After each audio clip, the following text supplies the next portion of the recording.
big. No, that's stupid. They're turtles. Is there anything else we should know about them? They're ninjas. Folks, welcome back to the J&J Theater. We're here to give you our in-depth thoughts on Teenage Mutant Ninja Turtles, the most recent reboot of the franchise brought to us and produced by our favorite Michael Bay. We didn't get around to making a quick review, so this one will have some spoilers in it. We're going to talk a little bit in depth about our thoughts of the movie. Now, let me preface this by saying I grew up right around the time that the original cartoon was a huge hit. Every Saturday morning I loved watching it. I also was a big fan of the original live-action movies. Yeah! I love being a turtle! I made a grave mistake, I'll say, by watching the first original live-action Teenage Mutant Ninja Turtle movie before going to see this Michael Bay reboot.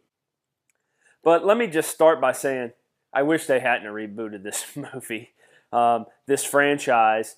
And then even more than that, so some of the news has come out. The movie made $65 million last weekend. Unseated Guardians of the Galaxy is the #1 movie at the box office, which is good, and which also led Paramount to say, hey, we're going to make a sequel. So 2016, you're going to get another Teenage Mutant Ninja Turtles.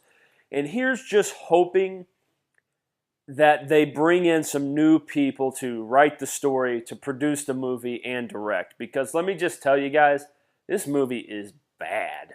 I love the Turtles. I preface this video by saying that. But man, this movie is just not good. It's a rehash of a story we've seen 100 times.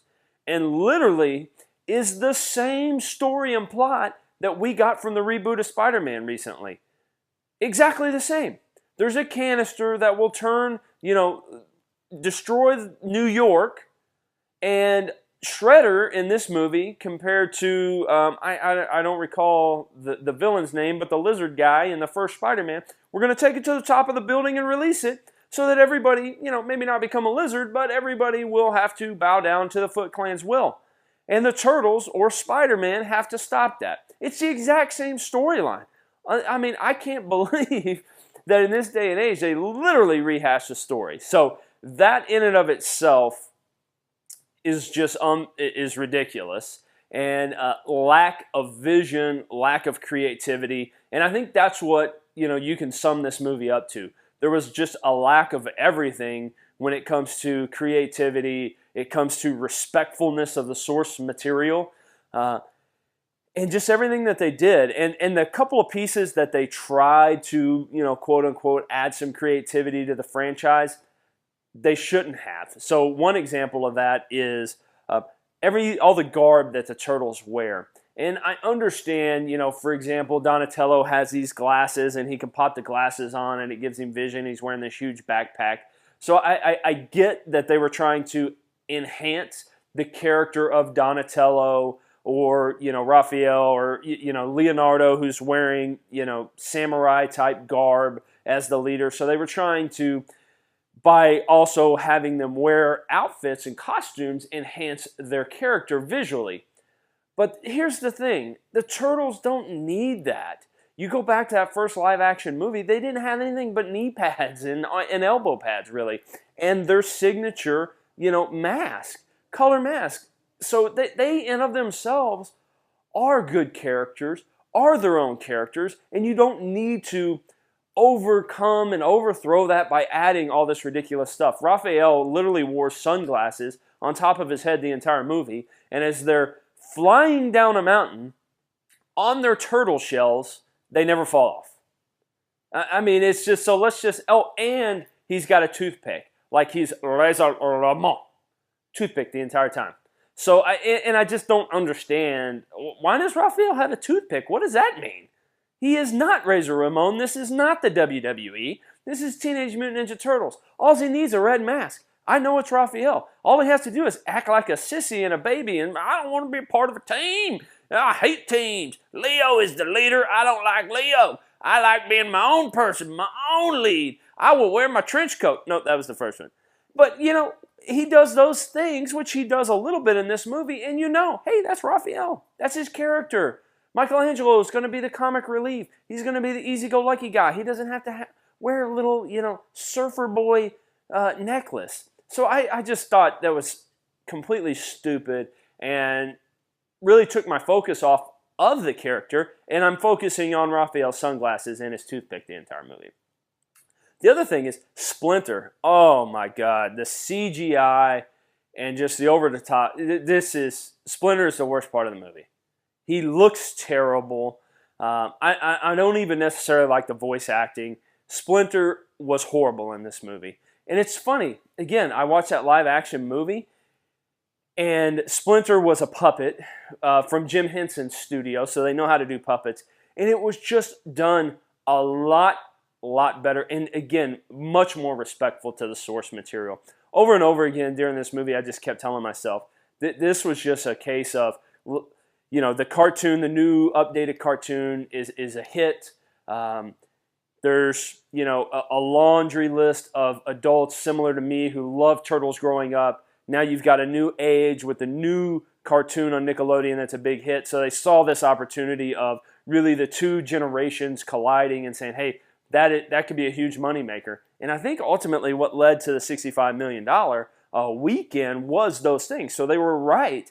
But man, why couldn't they have just respected the source material, done a reboot in the right fashion, taken the right amount of time, and, really just thought through this process. And again, I'll go back to Batman Begins. That's what I think Christopher Nolan and that team did. They said, okay, how can we make Batman new again, recreate Batman from the start, reboot the franchise, but do it respectfully to the source material, actually latched on to a graphic novel that they used to build that new Batman franchise. And unfortunately, they didn't do that here. The other big unfortunate thing, outside of making Will Arnett not funny, which has to be a tough thing to do, Will Arnett was not funny at all in this movie. One's fighting Will and Sam. I like Will Arnett. I'm a huge fan of Will Arnett, but the writing made Will Arnett not funny. But besides that was the origin story. So we all know the origin story of the Turtles, the Ooze, and, just how they got started. And there's a couple of different, iterations of that, which I'm okay with. And we all also probably know, or if you don't know, originally they were going to make them aliens in this movie. And that got so much backlash out of the gate that they did decide to go with the Ooze somewhat. But here's where it gets just ridiculous for me. And really the overarching thing in this movie, which to me was more about April O'Neil, Megan Fox's character, than it really was about the Turtles. Turtles are probably only on the screen less than 50% of the time. It'd be interesting to see if anybody runs the math on that. April O'Neil's on the screen 80% of the time. And here's the origin. Again, spoiler. But the origin is the lab of the secret business society who's trying to create, the major human so they can take over the world, right? That lab catches on fire because April O'Neil's dad, who's creating this ooze and serum to, enhance their fighters, figures out that, they're going to use it for bad, right? Typical plot. So he burns down the lab. Well, come to find out, these turtles were April O'Neil. They were part of the lab. They were part of the experiments. They were being injected, right? But April O'Neil saves them from the fire, puts them in the sewer, and then they remember this through video and different things in the movie. So ultimately, April O'Neil was a savior for them. Also on that, Splinter learned his karate from books. He just read a book one day and then, trained the turtles. Again, going back to the fact of disrespectfulness to the source material, and they'll probably never say that or never claim that to be true, but when you just watch it and you understand the source material, you understand everything that's come before this movie, you could tell this was thrown together quickly to make a big buck, which it did.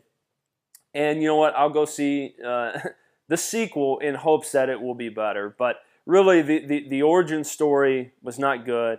I didn't like the fact that they forced April O'Neil into the plot all the way throughout. This is a Teenage Mutant Ninja Turtle movie, not an April O'Neil movie.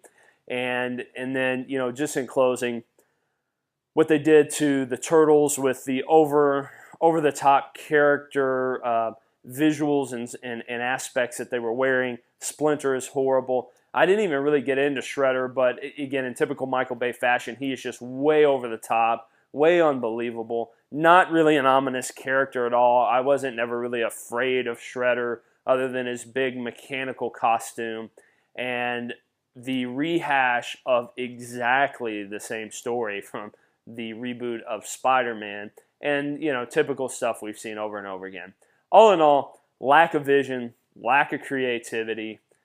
Action scenes were done well, you know, which we knew they would be. The turtle from a CGI perspective looked good outside of Splinter. So, but all in all, I couldn't even recommend anybody going and seeing this movie. It was that bad. So, hopefully you enjoyed the video. Let us know what you think in the comments. Give us your thoughts on this movie. Will you be going to see Teenage Mutant Ninja Turtles 2 when it comes out in theaters 2016? So, subscribe to the channel. Let us know what you think. Have a great weekend.